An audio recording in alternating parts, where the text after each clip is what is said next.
Hello everyone, কেমন আছেন সবাই? আশা করি সবাই অনেক ভালো আছেন। চাঁদনির কিচেনে আপনাদেরকে আবারও স্বাগতম। হাজির হলাম নতুন আরও একটি রেসিপি নিয়ে।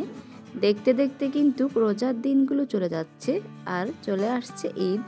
তাই ঈদ স্পেশাল আজ আমি আপনাদের সাথে লাচ্ছি সেমাই দিয়ে খুবই মজার একটা পিঠা রেসিপি শেয়ার করব।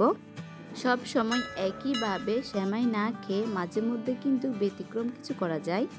আশা করি আমার আজকের রেসিপি আপনাদের কাছে ভালো লাগবে। তাহলে চলুন দেখে নেওয়া যাক এর পুরো প্রস্তুত প্রণালী। প্রথমে আমি এখানে 1 প্যাকেট লাচ্ছি সেমাই নিয়েছি আর দিয়েছি 2টো ডিম। তারপর আমি এখানে একটা বাটিতে 1 প্যাকেট লাচ্ছি সেমাই নিয়েছি। তারপর এর মধ্যে ডিম 2টো ভেঙে দিয়ে দিচ্ছি। তারপর ডিম আর সেমাই একটা বড় বাটির মধ্যে নিয়ে নিচ্ছি। হাফ কাপের মতো দিয়ে দিচ্ছি চিনি আর দিচ্ছি 2 টেবিল চামচ পরিমাণ গুঁড়া দুধ, দিয়ে দিচ্ছি পরিমাণ মতো লবণ। এবার সবগুলো উপকরণ একসাথে খুব ভালো করে হাত দিয়ে মেখে নিচ্ছি আর মিশিয়ে নিচ্ছি। এই কাজটা অবশ্য হাত দিয়ে করতে হবে আর মিশ্রণটা কিন্তু আঠালো থাকবে। এবার এটাকে একটা সাইডে রেখে দিচ্ছি আর আমি হাতটাকে খুব ভালো করে পরিষ্কার করে নিচ্ছি।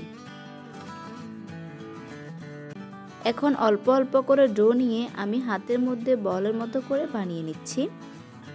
একটা গোল বলের শেপ দিয়ে দিচ্ছি। একটা পিঠা তৈরি করা হয়ে গেছে। আমি এভাবে করে সবগুলো একইভাবে সেম বানিয়ে নিচ্ছি। চুলায় একটা প্যান বসিয়ে পর্যাপ্ত পরিমাণ তেল গরম করে নিয়েছি। এখন আমি এই তেলের মধ্যে একটা একটা করে পিঠা ছেড়ে দিচ্ছি। মিডিয়াম হিটে তেলটা গরম করতে হবে। একেবারে হাই হিট দিয়ে পিঠাগুলো ভাজা যাবে না, তাহলে উপরে কালার চলে আসবে, ভিতরে কিন্তু কাঁচা থেকে যাবে। একটা পাশ প্রায় 2-3 মিনিট আমি ভেজে নেব। তারপর এটাকে উল্টিয়ে দেব। একটা পাশ 2-3 মিনিট ভেজে নেওয়ার পর এবার আমি এটাকে উল্টিয়ে দিচ্ছি। অন্য পাশটা আমি সেম একইভাবে ভেজে নেব। এগুলাকে উল্টিয়ে পাল্টিয়ে গোল্ডেন কালার করে ভেজে নেব। ভাজতে ভাজতে আমি আপনাদের কাছে একটা রিকোয়েস্ট করছি, যারা আমার চ্যানেল নতুন এসেছেন এখনও আমার চ্যানেলটি সাবস্ক্রাইব করেননি, প্লিজ সাবস্ক্রাইব করে নেবেন। আর যারা সাবস্ক্রাইব করেছেন তাদেরকে অসংখ্য ধন্যবাদ। দেখুন আমি বেশ কিছুক্ষণ এগুলাকে উল্টে পাল্টে গোল্ডেন কালার করে ভেজে নিয়েছি। এখন আমি এগুলাকে তেল জড়িয়ে উঠিয়ে নেব। সব সময় একইভাবে সেমাই রান্না করে না খেয়ে মাঝে মধ্যে ব্যতিক্রম কিছু তৈরি করে খেতে পারেন। এই পিঠাগুলো আপনারা বাসায় একবার হলেও ট্রাই করবেন, খেতে কিন্তু অসম্ভব মজা। একইভাবে আমি সবগুলো পিঠা ভেজে নিয়েছি। আশা করি আমার আজকের রেসিপি আপনাদের কাছে ভালো লেগেছে।